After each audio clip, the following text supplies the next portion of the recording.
And the worst part? It might have been because of me. Something I said. Something I did. Something I never thought would go this far. And if I tell you the whole story, you'll understand why I wish I could go back and do it all differently. Because this didn't start with a gun. It started with a secret. Before I tell you what happened next, make sure you're watching this alone. Some secrets don't stay buried, and this one? It still haunts me. I'm not proud of who I became. Back then, I thought I was just evolving. Finding myself. Waking up from a life I hadn't realized was slowly suffocating me. But I wasn't waking up. I was running away. From the one person who never stopped showing up for me, even when I didn't deserve it. My name's Juliet, and I was married to this quiet, gentle man named Noah. Steady, supportive, stable.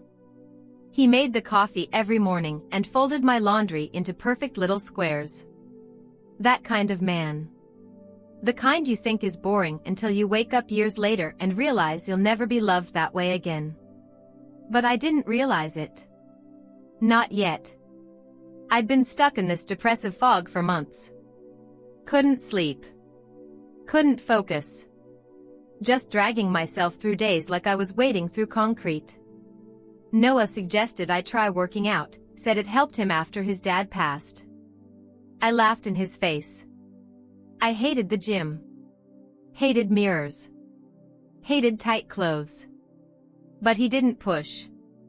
He just said, you don't have to go far. Just take the first step. And I did. Mostly because I was tired of crying on the bathroom floor every night. We started walking after dinner. Then jogging. Then actual gym sessions. Noah came with me when he could, but work kept him late most days. Eventually I went alone.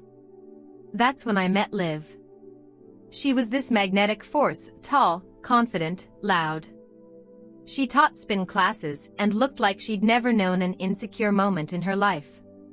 She noticed me after a class one night, breathless and nearly puking into a trash can. "You've got a killer engine," she said, grinning. "Just needs a little tuning." That was the first time I felt seen. Like, not just tolerated, but noticed. Liv took me under her wing. Trained me. Styled me. Introduced me to her friends, who were all like her, hot, successful, confident. The kind of women who wore crop tops without second-guessing themselves. They started calling me Jules. Said it sounded more badass than Juliet. Like I was a different person now. And honestly, I felt like one. Weight dropped. Cheekbones emerged. My inbox flooded with compliments, old classmates, coworkers, even my ex-boyfriend who ghosted me in college.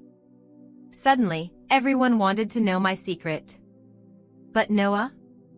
He just smiled, kissed my forehead, and said, "I'm proud of you." Which somehow made me angrier than if he'd said nothing at all. I started pulling away. Nights out with Liv. Brunches. Spin retreats. I told myself Noah would understand. He was used to me being moody, right? But the truth was, I liked how it felt to be around people who only knew this new version of me. Not the girl who cried in her car before work. Not the girl who once wore oversized cardigans to hide her stomach. At some point, I stopped inviting Noah to things altogether. He'd wait up for me sometimes, half asleep on the couch. Eyes blinking open as I'd tiptoe in after midnight. "You okay?" he'd ask. "Yeah," I'd say. "Just tired." But I wasn't tired. I was high, on attention, on transformation, on this rush of being wanted by people who didn't know my mess. Liv started posting selfies of us at clubs, at rooftop yoga, at fancy restaurants Noah never liked. And then, there was Theo. He was in finance. Confident. Funny. Ridiculously attractive. He met us one night during drinks, pulled up a chair, and started flirting like it was his full-time job. I told him I was married. He said, to a lucky guy, I assume. I should have walked away. But I didn't. I flirted back. Smiled too wide. Laughed too loud. Liv raised her eyebrows at me, like you good? And I thought, why not? Why shouldn't I enjoy being wanted? Noah started asking questions. Who's Theo? Just a friend. From spin class? It's not a big deal, Noah. He didn't fight. That was the worst part. He just shrank a little. Started bringing me flowers for no reason. Left me handwritten notes on my lunch. I rolled my eyes at them. Threw one away without reading it. I became someone I didn't recognize. Someone who resented kindness. Noah asked to go to therapy. Said we were drifting. I told him he was being dramatic. That just because I was happy now didn't mean I was abandoning him. But I was. I just didn't admit it yet. I remember the day it finally broke. I came home late, phone full of messages from Theo. I'd been ignoring Noah's texts all evening. When I walked in, the apartment was silent. Dinner on the table, cold. Noah? I called. He came out of the bedroom holding an envelope. His hands were shaking.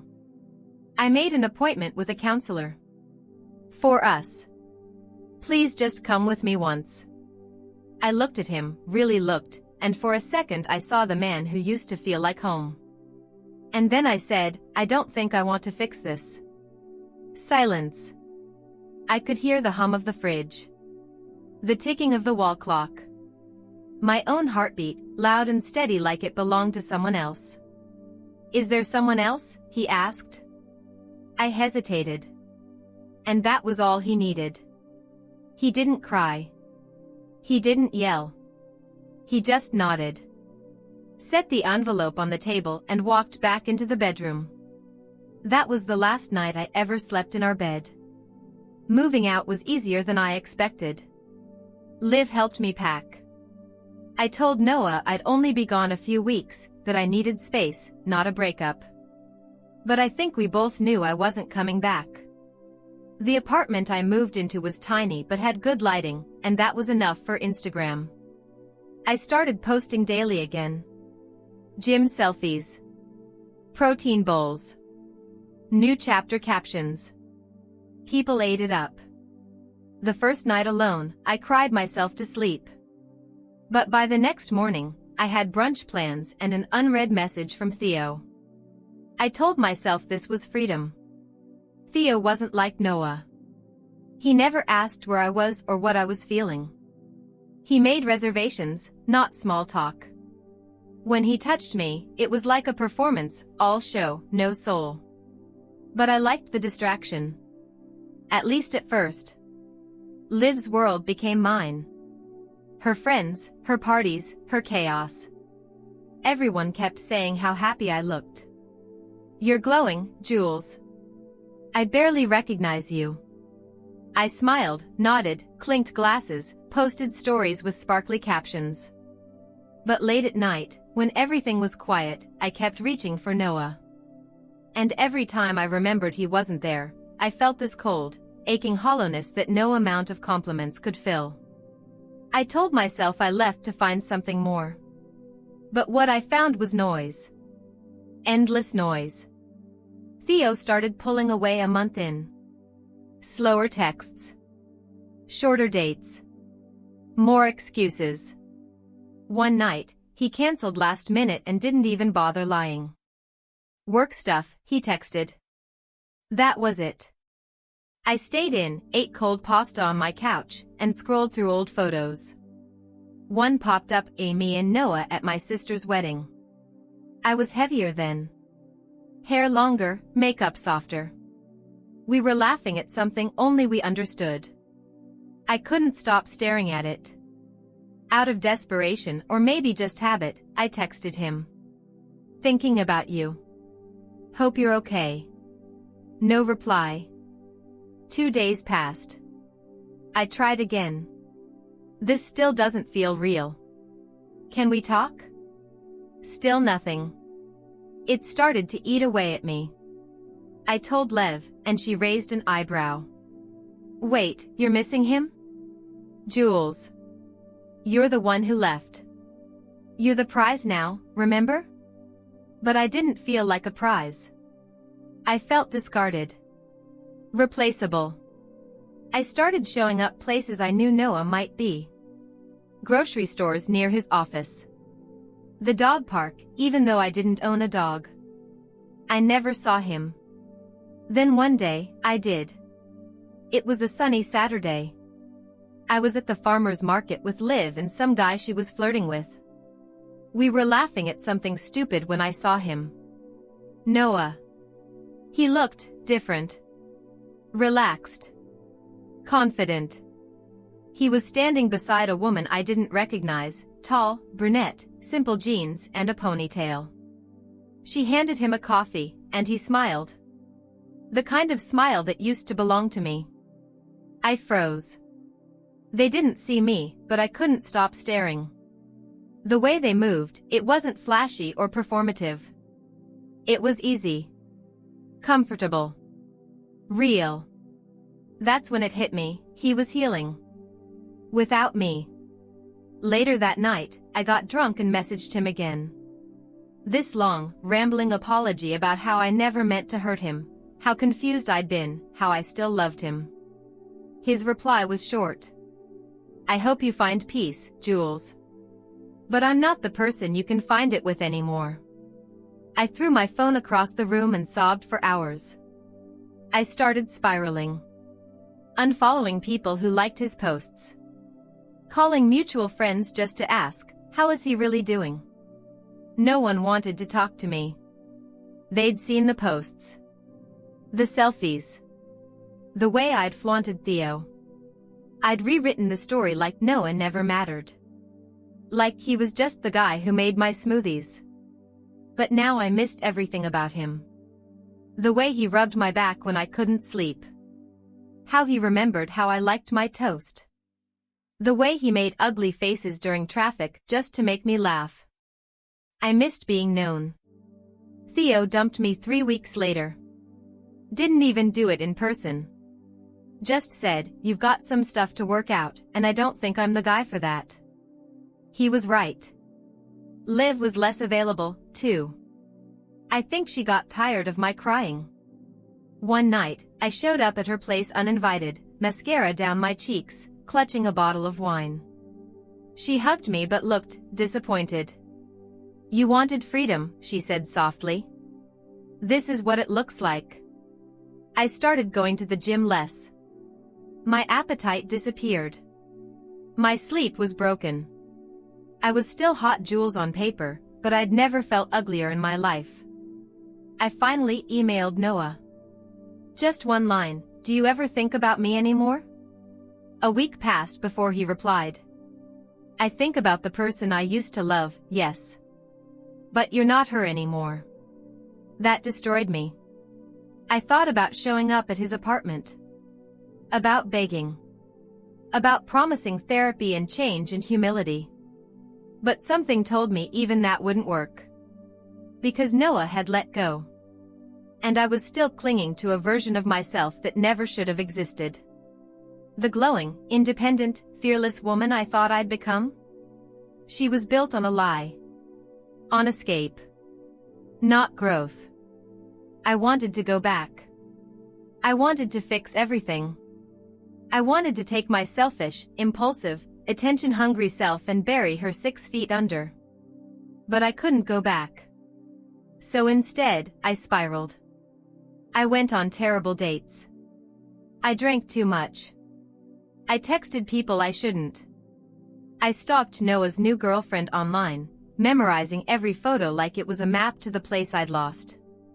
And the whole time, I kept hearing his voice in my head. I'm not the person you can find peace with anymore. I didn't want peace. I wanted him. But he was gone. I didn't hear from Noah for a year. 12 months of silence. 12 months of me unraveling while pretending I wasn't. I started therapy after my boss told me, very politely, that I either figure my life out or lose my job. My therapist didn't tell me what I wanted to hear. She told me what I needed to hear. "You're not grieving Noah," she said one day. "You're grieving the version of yourself that only existed when he loved you." It gutted me. Because she was right. I wasn't just missing him. I was missing who I used to be with him, the softness, the steadiness, the safety. But I had burned that bridge and danced in the ashes. So I tried to rebuild. I deleted Theo's number. Cut off the Instagram posing. Changed my name back to Juliet. I started volunteering on weekends, showed up early to work, even repaired things with my sister who I hadn't spoken to since the divorce. Still, Noah haunted every part of me. Until I saw him again. It was at a community art fundraiser. My therapist thought it would be good for me to reconnect with grounded spaces. I thought it would just be boring. But I went anyway. And there he was. Noah. And Michelle. They weren't holding hands, but they didn't need to. They stood close. Whispered in each other's ears. Smiled without looking at the cameras. I stayed in the shadows, watching like a ghost. That's when Liv found me. "Jules?" I turned. I hadn't seen her in months, not since she unfollowed me and I stopped showing up to spin. She looked the same. Loud clothes. Sharp eyes. "You look different," she said. "I am," I replied. And I meant it. We ended up talking for half an hour. It was awkward at first. She apologized for disappearing. I admitted I wasn't exactly someone worth chasing. She mentioned she was moving across the country. Starting fresh. "I'm done chasing clicks and abs," she said. "Turns out, it's just another kind of prison." That stuck with me. We hugged goodbye. She said she'd message me. She didn't. But it felt like closure. A few weeks later, I got a text from Michelle. Yes. Michelle. "Hey Juliet. Can we talk? In person." I stared at it for 10 minutes before replying. She wanted to meet at a cafe, one I used to go to with Noah. I almost didn't show up.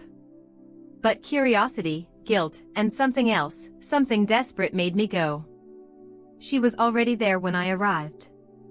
No makeup. Hoodie. Hands wrapped around a chipped mug. "I know we don't owe each other anything," she said. "But I figured if I were in your position, I'd want someone to tell me." My stomach sank. "Tell you what?" I whispered. "Noah's not okay," she said. "He hides it well, but I see it. Some nights, he just disappears emotionally. Like he's still living in something that already ended." I blinked. "You mean, because of me?" She hesitated. "Not just you. But yeah. You left a scar, Juliet. And he carries it." I waited for the judgment. The righteous girlfriend speech. But Michelle leaned in. "I think he still loves you. Somewhere deep down. But I'm not sure he trusts himself to open that door again." I couldn't breathe. "I'm not saying this to be noble," she added.